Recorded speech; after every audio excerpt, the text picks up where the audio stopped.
Just be f***ing drawing every day. I hate that word. You do not need talent to be an artist. Like literally every day. Hello everybody, welcome back to my channel. My name is Mandy. I have missed you all so very much. I am going into my senior year as an illustration student, and I am here again to impart some of my wisdom about art school. Something new and different for me. But mostly I will be showing you how you can go from this to this in 10 years. I know it's a bit of a long time, so it takes a lot of patience, it takes a lot of resilience, it takes a lot of love for art, for illustrating. Today I'm going to give you a bit of a layout as to how I made this progress over the course of a decade. The first thing that is so important is getting inspired. I'm sure that any artist in the world will tell you this. There's not a lot of art that is made with zero inspiration. First thing that I would suggest is to just go look at art. If you're not really a museum person, what really helps me is like listening to music that I really like, and just pretending like nobody's really there, because I feel like in a museum there's such an expectation to like look at the artwork a certain amount of time and be super like, you know what I mean? Like pensive when looking at it. It doesn't, you don't have to be like that. There's so many different museums out there with so many different collections. Some museums specialize in a certain period of art or a certain type of art. I would suggest going to, if you have one near you, a museum with like almost every possible type of art. And if you don't, then going to multiple museums with different types will definitely help you narrow down what your style is. Honestly, I want to do a whole other video on style because I hate that word. Maybe bringing a little notebook with you and like writing down like what you really like about this, what you really like about that. I should look into this artist later. I should look into that artist later. Finding people on Instagram while you're looking at the art, and maybe looking into that artist's history, maybe looking into other work that they're inspired by. There's endless possibilities as to what you can do at a museum. Then what really helped me when gathering this information about what kind of art I really liked is just being forced to replicate it, basically. Like I had a class in sophomore year where one of the assignments was to replicate a style of art, an impressionist style of art. And I picked Van Gogh, and I did a self-portrait. And I know it just sounds like basic, but like it really helped shape a lot of my later work in ways that I like would have never realized if I hadn't had done that. Other things that really help me get inspired, especially when I'm in an art block, when I feel like I can't make anything, basically feel worthless, I turn to Pinterest. This is not sponsored. I wish it was.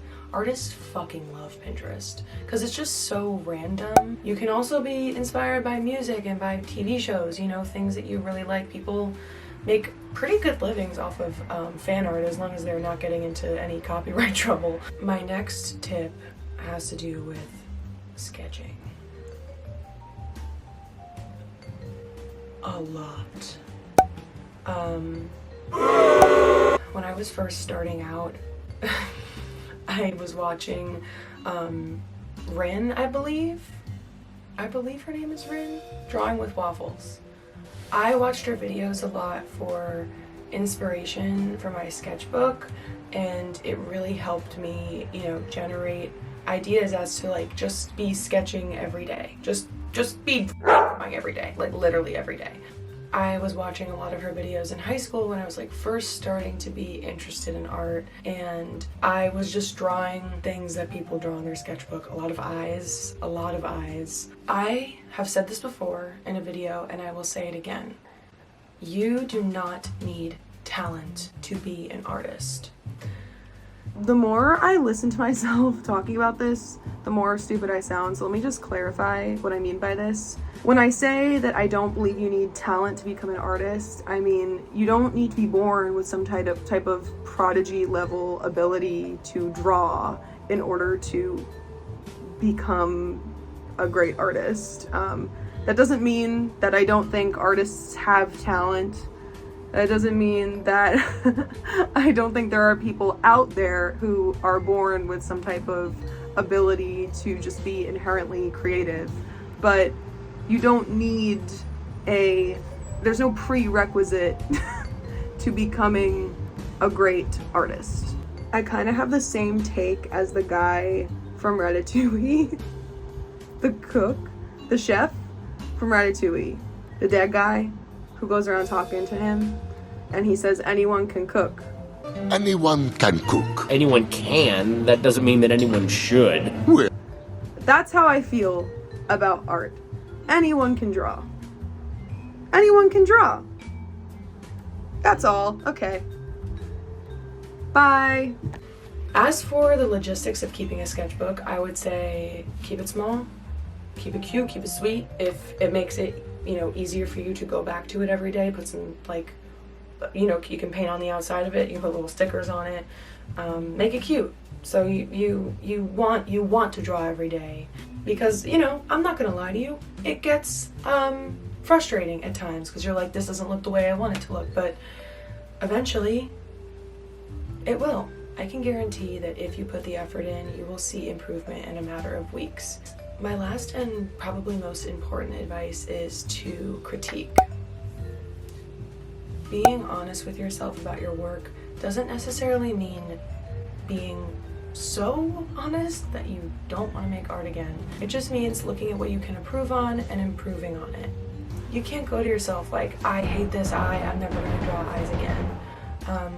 No, just say, okay, maybe that line can be a little lower, maybe this can be a little sloped, that maybe this can have some more shading, maybe this part can be darker. Looking at it from far away, upside down, really helps. If you are accessible to other artists, you already have a bit of an advantage, because asking other artists about your work is going to be very, very valuable to you.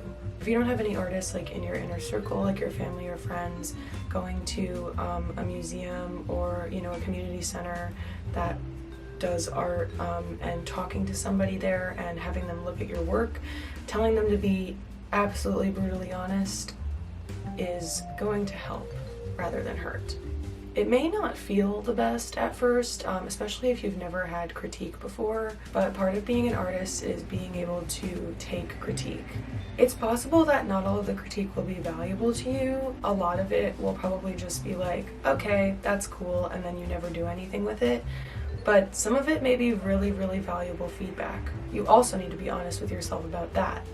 Is this actually something that you're going to change? Is this advice useful to you or not?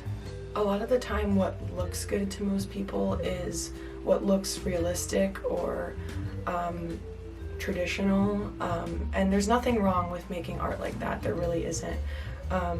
But it's important to focus on what art makes you happy, what fulfills you as an artist, and the kind of clientele that you want to appeal to.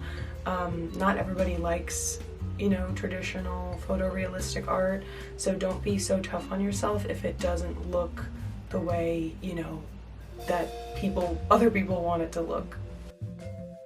I hope that this advice helped you a little bit. I'm very happy to be back on the channel, making videos again.